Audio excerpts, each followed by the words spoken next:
Bonjour, bienvenue pour cette 5e leçon du cours Physique 2. Au cours de cette leçon, nous aborderons l'étude des circuits du second ordre de type RLC. Le plan que nous adopterons au cours de cette leçon est le suivant. Tout d'abord, nous présenterons la mise en équation, une méthode générale de mise en équation des circuits de type RLC. Nous nous intéresserons ensuite plus particulièrement au circuit du second ordre. Nous définirons ce qu'est un circuit du second ordre. Enfin, nous terminerons par la mise en évidence de liens avec d'autres domaines de la physique, et en particulier, nous montrerons qu'il y a des liens très forts entre les équations qui régissent les systèmes électriques et les équations qui régissent les systèmes mécaniques. Mais passons tout de suite à la première partie de cette leçon, qui porte sur les principes de mise en équation de circuits complexes comportant un certain nombre d'inductances et de condensateurs. Alors, les circuits considérés sont des circuits de type, comportant un certain nombre d'éléments. Donc nous indiquerons N éléments réactifs. Alors ces éléments peuvent être des inductances, des condensateurs, autant d'inductances que l'on veut, autant de condensateurs que l'on veut. La somme inductance plus condensateur étant égale au nombre N, qui, comme on verra plus tard, va définir l'ordre de notre système. Un circuit comportant 2 éléments réactifs sera d'ordre 2, un circuit en comportant 3 sera défini d'ordre 3. La mise en équation passe par 2 étapes successives, mais qui sont totalement équivalentes, soit l'obtention de n équations différentielles d'ordre 1, n étant le nombre d'éléments réactifs du circuit, ou par l'écriture d'une équation différentielle, cette fois-ci d'ordre n. Donc ces 2 écritures sont totalement équivalentes, et la méthode que nous proposons pour la mise en équation des circuits complexes passe tout d'abord par l'écriture de n équations d'ordre 1 pour ensuite aboutir à une équation d'ordre n. Alors, quels sont les inconnus que nous devrons considérer pour la mise en équation? Eh bien, les inconnus que nous considérerons seront les grandeurs dans les circuits qui ne pourront pas subir de discontinuité, ce que nous avons appelé les variables d'état des composants. Alors, pour les inductances, ce sera le courant qui va circuler à l'intérieur de cette inductance. Pour le condensateur, ça sera la tension U. C'est ce que nous avons dénommé de manière générale les variables d'état du système. Donc la mise en équation des systèmes passe par l'écriture des relations qui va relier les variables d'état du circuit considéré dans son ensemble entre elles. Alors, pour simplifier les écritures, nous proposons d'adopter les écritures suivantes, à savoir que nous pourrons remplacer l'écriture de dérivation par rapport au temps par simplement grand D x ou encore x point. De la même façon, une dérivée seconde par rapport au temps de la grandeur x pourrait être écrite de la manière d2x ou encore x point point. De manière générale, une dérivée énième pourrait être écrite par d puissance n fois x. Bien entendu, nous aurons les dérivations successives, c'est-à-dire que le produit de d fois d puissance nx sera égal à la dérivée n plus unième fois de x. Alors, nous proposons cette écriture simplement pour alléger un petit peu les écritures, et ceci est possible par le principe de linéarité de l'opérateur de différenciation. Alors, quelles sont les étapes de la mise en équation? Alors, les étapes de la mise en équation passent tout d'abord par l'écriture des lois régissant chaque dipôle. À partir de ces lois, nous écrirons ensuite la loi des nœuds et la loi des mailles dans les circuits. Nous pourrons adopter toutes les méthodes qui ont été vues dans des précédentes leçons. Et à partir de ces lois des mailles, des nœuds et des lois régissant les dipôles, eh bien, nous écrirons un système de n équations différentielles du premier ordre. Ce système de n équations différentielles du premier ordre pourra être transformé en une seule équation d'ordre n, l'équation qui utilisera comme variable inconnue la grandeur que l'on cherche plus particulièrement à déterminer dans le circuit. Ça pourrait être le courant dans une inductance particulière ou la tension aux bornes d'un condensateur particulier, par exemple, ou toute autre variable du montage. Sachant que cette variable d'intérêt sera généralement une variable d'état du système, tel que cela a été défini précédemment. Alors, prenons tout de suite un exemple de mise en équation. Nous allons considérer un circuit comportant un certain nombre d'inductances et de condensateurs. Voici ce circuit.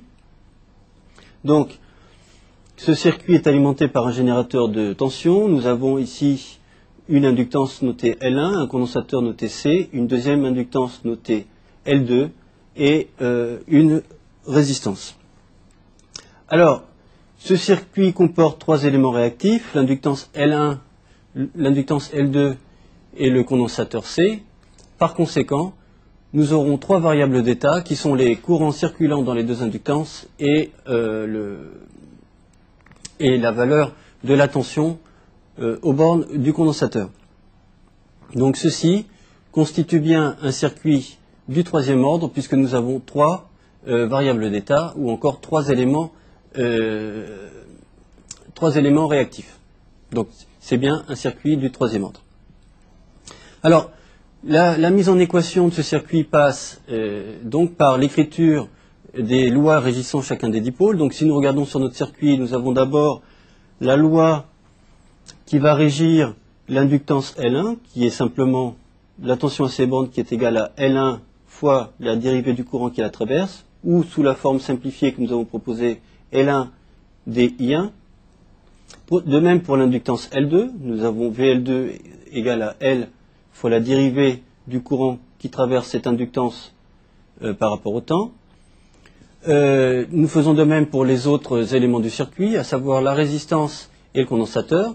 Donc, pour le condensateur, nous avons le courant qui le traverse, qui sera donné par C dBc sur dt, donc C dBc, avec l'écriture que nous avons proposée. Et pour la résistance, nous aurons simplement la loi d'Ohm, V aux bornes de la résistance, c'est égal à la résistance fois le courant qui le traverse. À partir de là, donc nous avons écrit les équations de ces dipôles. Nous allons maintenant appliquer la méthode des mailles et des nœuds pour obtenir certaines équations. Ce circuit comporte un nœud, enfin deux nœuds, excusez-moi, deux nœuds plus précisément. Donc un nœud qui est ici est un nœud nous avons ici. Donc d'après la théorie que nous avions présentée à un cours précédent, il y aura une seule équation à écrire pour déterminer l'ensemble des équations de ce circuit. Et cette équation peut être écrite à un nœud particulier. Nous avons choisi le nœud qui va relier l'inductance L1 au condensateur C et à la résistance R. Et en ce nœud, nous pouvons écrire que la somme des courants est nulle et aboutir à l'équation qui est là, à savoir que le courant qui traverse l'inductance 1 est égal à la somme du courant qui traverse l'inductance 2 plus le courant qui traverse le condensateur. De la même façon, nous pouvons faire de la même façon pour les mailles. Ici, dans ce circuit, nous avons donc trois branches, donc nous pouvons écrire deux équations de mailles. Nous avons trois branches, une première branche ici, une deuxième branche là, une troisième branche là. Nous pouvons écrire donc deux équations de mailles. Écrivons d'abord l'équation de cette maille, qui sera simplement donnée par la somme des tensions lorsque l'on va parcourir cette maille. Donc nous avons la tension E, qui est égale à la tension bande de l'inductance 1 plus la tension bande du condensateur C. Nous pouvons écrire une deuxième maille ici, où nous aurons la tension bande du condensateur égale à la tension bande de la résistance plus seule aux bornes de l'inductance L2. Donc nous pouvons maintenant utiliser tout ça pour écrire notre système différentiel où les inconnus, je le rappelle, sont les variables d'état, à savoir les courants dans les inductances, tension aux bornes des condensateurs. Alors, Donc si nous reprenons nos lois de dipôle et les équations des nœuds et des mailles obtenues, nous pouvons écrire un système différentiel avec comme inconnu les trois variables d'état. Nous avons rappelé ici les équations des nœuds et des mailles obtenues précédemment, et ce système d'état est écrit pour chacun des éléments réactifs de la manière suivante. Nous reprenons la loi qui lie la tension aux bornes du condensateur au courant qui le traverse, et nous exprimons par exemple ici le courant en fonction des deux autres variables d'état obtenues ici par la loi des nœuds. Nous obtenons directement IC égale I1 moins I2. De la même façon, pour l'inductance, pour le courant circulant dans l'inductance L1, nous avons la tension aux bornes de cette inductance donnée par E moins VC, issue directement de cette équation. De même pour la troisième inductance. Donc nous obtenons un système où nous avons de part et d'autre du signe égal uniquement des variables d'état et les générateurs qui sont appliqués à ce circuit. Alors nous pouvons écrire cela de manière matricielle. On va tout d'abord simplifier l'écriture et remplacer l'opérateur de dérivation par rapport au temps d sur dt par grand D, tel que nous l'avions proposé au début. Et donc nous obtenons la forme quasi matricielle suivante, à savoir que nous avons trois équations du premier ordre. Nous avons ici à chaque fois, pour chaque équation, une dérivation par rapport au temps, qui lie les grandeurs d'état du système, VC, I1 et I2, aux sources présentes dans le système, ici, le générateur E. Alors si nous écrivons ça sous forme matricielle, eh bien, nous obtenons le système matriciel suivant. Alors, un simple calcul nous permet d'inverser cette matrice 3,3, et par exemple, nous permettra d'obtenir la tension VC, ou le courant I1 ou I2 en fonction de la tension appliquée à l'entrée de notre système. Alors, l'inversion de cette matrice nous donne le système suivant, qui est un petit peu compliqué, mais qui s'obtient, je dirais, avec peu de calcul. Ce que nous pouvons remarquer ici, c'est que chacune des équations qui va relier la tension d'entrée aux différentes variables d'état, eh bien, le dénominateur de ces équations sont toujours le même. C'est ce qu'on appelle l'équation caractéristique du système. Et en fait, c'est cette équation qui va principalement définir le comportement transitoire du système entre deux états d'équilibre. Si nous regardons, par exemple, quelle est particulièrement la tension aux bornes du condensateur en fonction de la tension délivrée par le générateur d'entrée, donc nous obtenons une expression en d sur dt qui est la suivante. Où ici nous avons une dérivée troisième par rapport au temps de la tension, une dérivée seconde, etc. Nous pouvons écrire ça sous forme de d sur dt, qui sera donnée par l'expression suivante. Donc qui est un petit peu plus lourde à écrire que la forme précédente, mais qui est celle obtenue finalement. Donc ici nous pouvons voir que nous avons bien une équation différentielle du troisième ordre, puisque nous avons trois éléments réactifs dans notre circuit, et une seule inconnue, qui est la tension VC, qui est l'inconnue d'intérêt dans l'exemple particulier. Alors, la résolution finale d'un tel système passe par différentes étapes, telles que, en réalité, les mêmes étapes que celles que nous avions mises en évidence dans le cadre des circuits du premier ordre, dans le cadre d'une précédente leçon. Eh bien, ces étapes, quelles sont-elles? Eh bien, nous résolvons tout d'abord l'équation sans source, c'est-à-dire qu'on va éteindre les sources présentes dans le circuit pour obtenir l'équation homogène ou encore ce qu'on appelle la solution de l'équation caractéristique que nous avons mentionnée précédemment. Et ensuite, nous cherchons une solution particulière du même type que les sources présentes en entrée du montage. Donc ces deux étapes conduisent à l'obtention donc de deux solutions, la solution sans second membre, la solution particulière. Bien entendu, lors de l'obtention de l'équation sans second membre, il y avait une constante d'intégration. Cette constante il peut y avoir plusieurs constantes d'intégration. Il y a autant de constantes d'intégration que d'éléments réactifs, c'est-à-dire que d'éléments de stockage d'énergie. Donc nous aurons n constantes d'intégration, n étant l'ordre du système. Alors ces constantes d'intégration seront obtenues par la prise en compte des conditions initiales dans notre montage, c'est-à-dire les valeurs initiales prises par les états du système. Alors, les valeurs initiales des états du système prennent en compte en réalité les différentes énergies stockées par chacun des éléments réactifs. Et connaissant ces éléments stockés, nous pouvons à ce moment-là dire quelle sera l'évolution future du montage que nous considérons.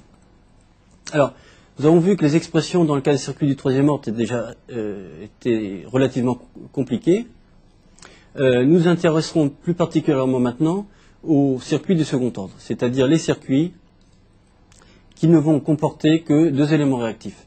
À savoir, ils pourront comporter soit deux inductances, soit deux condensateurs, ou soit une combinaison inductance-condensateur. Bien entendu, suivant ce que nous avons dit précédemment, nous nous intéresserons plus particulièrement aux systèmes de type LC, qui vont contenir une résistance ici, qui sera souvent en fait une résistance de perte des éléments réactifs. Alors ceci, étant donné que nous avons deux éléments réactifs, nous amènera à écrire une équation différentielle du second ordre, ou encore de manière équivalente, deux équations différentielles du premier ordre, afin de caractériser ce circuit.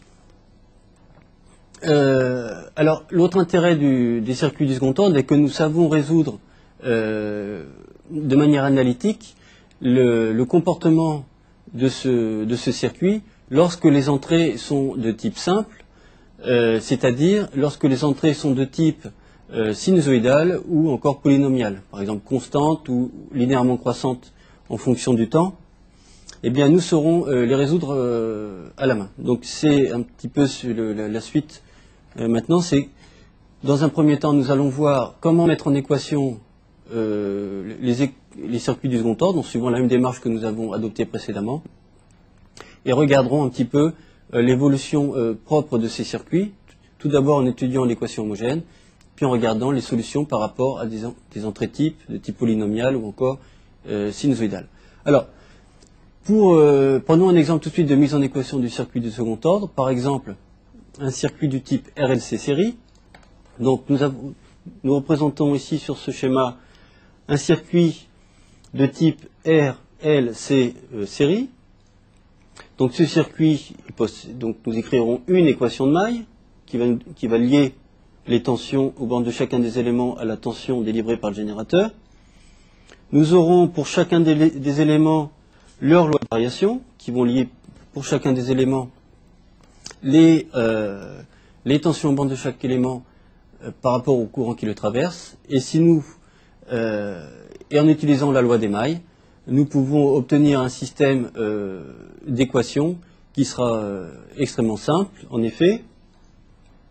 En prenant comme inconnu les deux variables d'état, le courant qui traverse l'inductance et la tension aux bornes du condensateur, et en utilisant les équations que nous avons obtenues précédemment, c'est-à-dire l'équation de la maille et les lois régissant le comportement de chaque dipôle, eh bien nous obtenons très simplement ce système différentiel à coefficient constant, linéaire, système du second ordre, donc deux équations du premier ordre, qui vont régir le comportement des variables d'état, qui sont le courant dans l'inductance et la tension aux bornes du condensateur.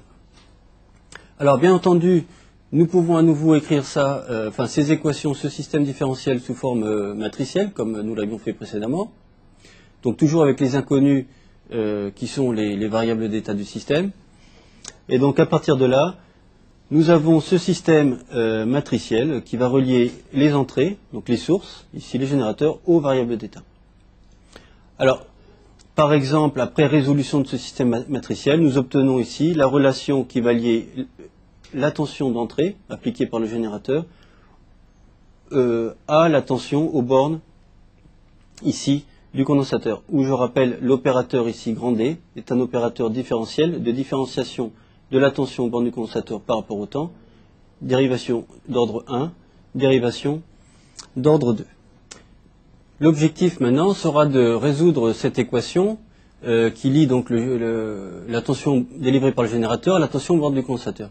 En réalité, la forme que nous avons là est une forme assez générale et nous nous attacherons plus particulièrement à résoudre une forme un petit peu plus générale qui est donnée par la relation suivante. Nous avons nous avons ici la forme générale de l'équation à résoudre dans le cadre d'un circuit du second ordre. Nous avons ici une fonction f qui représente les sources, par exemple dans notre cas le générateur de tension, et ici la variable inconnue, la variable d'état inconnue, ici indiquée x, qui dans le cas de notre exemple était la tension aux bornes du condensateur. Et nous avons ici des coefficients a et b qui sont des coefficients constants et qui dépendent des éléments du circuit, les éléments de type résistance, condensateur, inductance, et qui seront les constantes caractéristiques du fonctionnement de ce circuit. Alors, la résolution de cette forme générale passe dans un premier temps par l'obtention de la solution de l'équation sans second membre avec, c'est-à-dire lorsque les sources sont éteintes. Donc nous avons indiqué ici, première étape, on éteint les sources, donc f de t dans notre équation générale sera identiquement nul, et nous chercherons les solutions générales de notre équation du second ordre. Alors ces solutions de l'équation générale du second ordre seront obtenues sous une forme particulière que nous verrons plus tard, mais la solution totale de notre système prendra également en compte une solution particulière qui dépendra de la source appliquée au système, donc ici que nous avons appelé de manière générale f de t. Donc cette solution particulière prendra la même forme que la fonction f de t, et au total, la résolution générale de l'équation du second ordre sera donnée par la somme de la solution de l'équation homogène lorsque les sources sont éteintes, plus une solution particulière qui sera de la même forme que les sources. Bien entendu, puisque nous considérons des circuits du second ordre, nous aurions deux variables d'état, donc deux éléments de stockage de l'énergie, donc deux conditions initiales à connaître pour résoudre de manière unique le comportement de ce circuit. Donc il faudra également prendre en compte pour la solution finale les deux constantes d'intégration qui apparaissent lors du calcul des équations, lors de la résolution des équations de second âge, et donc prendre en compte les deux conditions initiales. Alors si nous regardons dans un premier temps ce qu'on appelle la réponse naturelle du circuit, c'est-à-dire la réponse lorsque les sources sont éteintes, eh bien la réponse, ce qu'on appelle la réponse naturelle du circuit est la solution de l'équation homogène sans second membre. Donc si nous reprenons notre équation générale qui va définir le comportement de notre circuit et que nous éteignons les sources, donc nous n'avons pas ici de source, eh bien la théorie mathématique nous montre que x homogène du temps sera donné par cette forme très générale, lambda exponentielle rt. En effet, les équations, de manière générale, les équations différentielles linéaires à coefficients constants ont comme fonction propre les fonctions exponentielles, Et nous pouvons par exemple ici voir que si nous remplaçons dans notre équation homogène xh de t par la solution qui est proposée, de type lambda exponentielle rt, eh bien nous obtenons effectivement, nous voyons effectivement que la fonction lambda exponentielle rt est bien une fonction propre de cette équation, puisque nous pourrons la mettre en facteur, avec ici, je le rappelle, l'opérateur grand D qui est l'opérateur de dérivation. Alors, ce que nous pouvons établir à partir de cette équation, après avoir mis en facteur la fonction propre exponentielle rt, eh bien nous obtenons ici deux termes inconnus. On pourrait dire cela comme ça. La constante lambda qui va dépendre des conditions initiales. En fait, cela peut être plusieurs constantes qui vont dépendre des conditions initiales. Et nous voyons apparaître ce qu'on appelle également l'équation caractéristique en R. R ici, une équation caractéristique du second degré, où l'inconnu est R. Et cette équation possède deux racines, R1 et R2.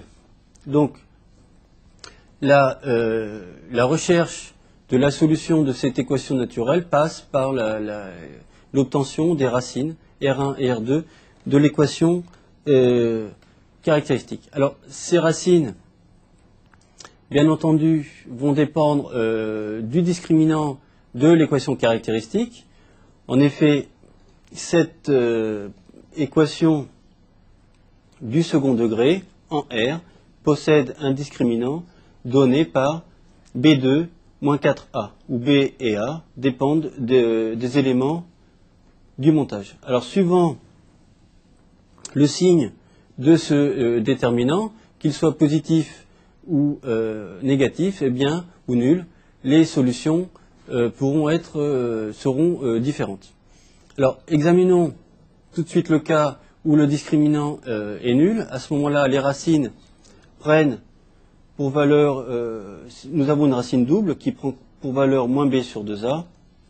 Et la théorie mathématique nous dit que la solution de l'équation homogène sera du type a plus bt exponentielle rt, où r donc, est donné par moins b sur 2a, et a et b sont les constantes d'intégration qu'il faudra déterminer par la suite à l'aide des valeurs initiales, des valeurs prises par les grandeurs d'état de notre système, à savoir les courants dans les inductances et tensions aux bornes des condensateurs. Dans le cas où le discriminant est non nul, nous avons une solution bien connue qui est du type moins b plus ou moins racine de delta sur 2a, et les solutions et la solution de l'équation homogène sera du type la somme de deux fonctions exponentielles où nous voyons apparaître les racines R1 et R2 avec les deux constantes d'intégration A et B. Alors il est à noter ici que ces racines peuvent appartenir à l'ensemble des nombres complexes si le discriminant est bien entendu négatif. Alors, si nous allons considérer ici le cas d'un discriminant de type positif. Alors, nous aurons ce que nous appellerons une réponse de type apériodique. En effet, réponse de type apériodique qui porte également le nom de réponse suramortie, ou encore en anglais overdamped. Tous ces mots suramorti, overdamped et apériodique pour désigner la même chose. Alors, dans ce cas, nous avons donc un déterminant qui sera positif et les solutions, les racines de l'équation caractéristique seront donc toutes les deux réelles, donc elles appartiendront à l'ensemble des réels. À partir de là, nous pouvons factoriser cette équation caractéristique sous la forme suivante: a r moins r1 facteur de r moins r2, et ou encore ici sous cette forme-là. Alors, ici nous avons fait apparaître sous cette forme de factoriser les pulsations oméga 1, oméga 2, qui sont des pulsations propres au circuit et qui vont dépendre, comme indiqué sur la figure, des coefficients B et 2A, ainsi que du discriminant, donc des coefficients du montage considéré.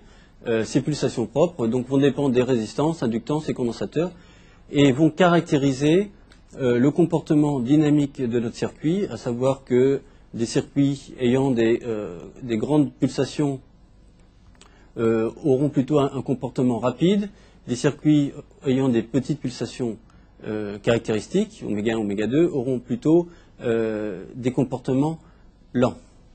Alors, si nous regardons l'allure typique de la réponse temporelle dans le cas donc ici d'un discriminant positif, eh bien, nous aurons donc en reprenant l'équation ici obtenue pour l'équation pour la réponse naturelle, c'est-à-dire sans second membre, nous obtenons donc ici la somme de deux exponentielles où nous retrouvons les deux constantes d'intégration A et B et les deux pulsations caractéristiques du circuit, oméga 1, oméga 2. Il est à noter que ces pulsations sont, dans le cas de circuits, on va dire, stables, sont des pulsations positives. Alors, l'allure générale, bien entendu, va dépendre des conditions initiales A et B, et donc nous aurons, voici par exemple ici un tracé pour des valeurs particulières des constantes A et B, un tracé de cette allure de X, H, de T au cours du temps. Donc nous avons ici typiquement une allure de type apériodique, car nous avons une courbe qui tend vers 0 sans jamais dépasser en négatif cette valeur 0. Donc nous avons un comportement, on dira, suramorti ici. Alors, passons tout de suite au cas où le discriminant de l'équation caractéristique est négatif. À ce moment-là, un autre type de réponse sera obtenu. Donc, dans le cas où le discriminant est négatif, nous aurons une réponse dite pseudo-oscillatoire, ou encore sous-amortie, ou encore underdamped. Alors, ceci donc est obtenu lorsque le discriminant delta est négatif. Par conséquent, les racines seront 2 à 2, enfin seront complexes conjuguées et bien entendu sont des nombres complexes ici. Alors, nous pouvons écrire notre équation caractéristique un peu de manière un petit peu différente, en apportant des nouvelles notations qui vont un petit peu mieux caractériser le comportement de notre circuit. Donc, à savoir que nous pourrons poser que notre équation caractéristique, AR2 plus BR plus 1, sera égale à cette forme-là. Où donc nous avons 1 sur oméga 0 carré égale à A et 2m sur oméga 0 égale à B. Nous avons ici oméga 0 sera désigné comme étant la pulsation propre, M comme le facteur d'amortissement. Il est à noter que le facteur d'amortissement va caractériser le caractère oscillatoire de notre réponse. Je dirais que plus le facteur d'amortissement se rapproche de 0, plus la réponse sera de type oscillatoire, et plus le facteur d'amortissement se rapproche de 1, moins nous aurons d'oscillation dans la réponse. Alors, à partir de cette notation de oméga 0, pulsation propre du circuit, et M, facteur d'amortissement, nous pouvons réécrire les racines de notre équation caractéristique sous cette forme-là. À partir de là, avec bien entendu M, pour que ici cette racine carrée soit définie, avec M compris entre 0 et strictement inférieur à 1. Donc à partir de là, excusez-moi, il vient également la pulsation caractéristique du circuit, qui est notée ici, racine carrée de 1 moins M2, fois la pulsation propre du circuit, oméga 0. Donc nous retrouverons cette pulsation caractéristique lors du tracé de la réponse du montage. Alors cette pulsation caractéristique est également appelée la pseudo-pulsation du circuit. Alors, si nous utilisons ces résultats pour obtenir, si nous utilisons ces résultats, oui, pour déterminer la réponse naturelle du circuit dans le cas d'un déterminant négatif, nous obtenons la forme suivante pour la réponse homogène, à savoir la réponse homogène en fonction du temps sera donnée par cette équation-là, où nous voyons apparaître ici donc un terme d'amortissement de type exponentiel et ici des termes oscillants de type sinus-cosinus. Les constantes alpha, bêta seront les constantes d'intégration qu'il faudra définir par la suite en fonction des valeurs initiales de nos variables d'état. Alors, nous allons donner un exemple de tracé de cette réponse. Donc, regardons l'allure de la réponse pseudo-oscillatoire de ce type d'équation. Donc, bien entendu, pour des valeurs particulières des conditions initiales, nous allons obtenir un certain tracé. D'une part, ou dans un premier temps, nous pouvons tracer ici en quantifié l'enveloppe amortie dans laquelle sera contenue notre réponse. Et nous obtenons à partir de là notre réponse ici, tracée en orange, qui aura bien une allure de type sinusoïdal amorti, ceci étant lié aux différents termes qui sont là. Alors nous retrouvons ici notre pseudo-pulsation oméga c qui va définir ici la période de ces oscillations. Nous avons donc là, jusqu'à présent, présenté les réponses obtenues dans deux cas, le cas apériodique, le cas pseudo-oscillatoire, qui dépendaient du discriminant de l'équation caractéristique.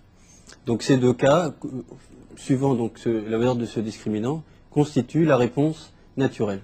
Alors maintenant, lorsque nous appliquons une source à notre circuit, nous obtenons une réponse forcée qui sera obtenue de manière générale par l'addition de la solution de la réponse naturelle telle que nous l'avons précédemment et une solution particulière qui sera bien entendu de la même forme que la source appliquée à notre système. Alors il faut bien prendre en compte le fait que cette solution particulière devra prendre en compte, puisque nous avons un circuit de premier ordre, les dérivées premières et secondes de la source appliquée à notre système indiqué f de t.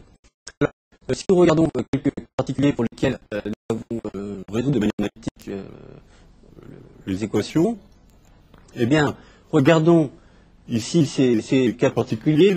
Dans le cas où nous avons une source de type constante, à ce moment-là, la solution particulière recherchée sera de type constante. Si nous avons une source linéairement croissante en fonction du temps, eh bien, la solution particulière sera linéairement croissante en fonction du temps plus une constante, de manière à tenir compte des dérivées premières et secondes de cette fonction, et ainsi de suite pour des fonctions en entrée de type polynomial.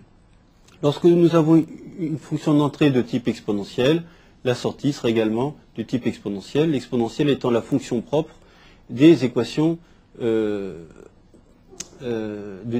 type des équations différentielles, linéaires. Et si l'entrée est de type sinusoïdal, eh bien la sortie sera également de type ici sinusoïdal. Voilà pour cette première partie, enfin cette deuxième partie qui était consacrée au circuit, à l'étude des circuits de type RLC, donc circuit de type du second ordre, où nous avons vu dans un premier temps les solutions naturelles lorsque les sources sont éteintes, et nous avons donné les éléments pour déterminer la solution générale lorsque nous appliquons une source de telle ou telle forme. Alors, les équations qui régissent les circuits de type RLC sont très proches et voire identiques à celles qui régissent certains autres systèmes de la physique. En particulier, nous regarderons le cas des systèmes mécaniques.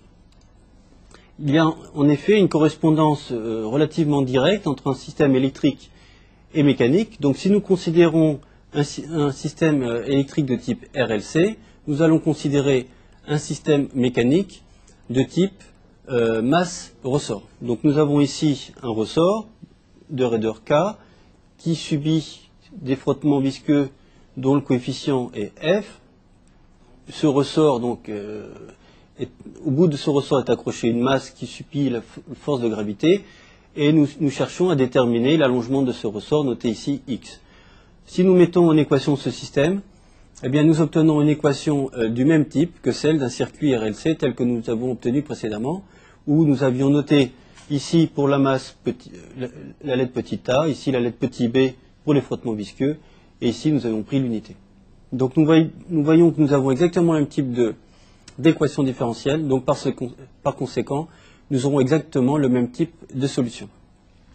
Alors si nous regardons de plus près quelles sont les correspondances entre ces deux types de systèmes, nous voyons qu'une inductance électrique pourra être associée à une masse mécanique, qu'une résistance pourra être assimilée à un frottement visqueux, et que l'inverse d'une capacité pourra être associée à la raideur du ressort.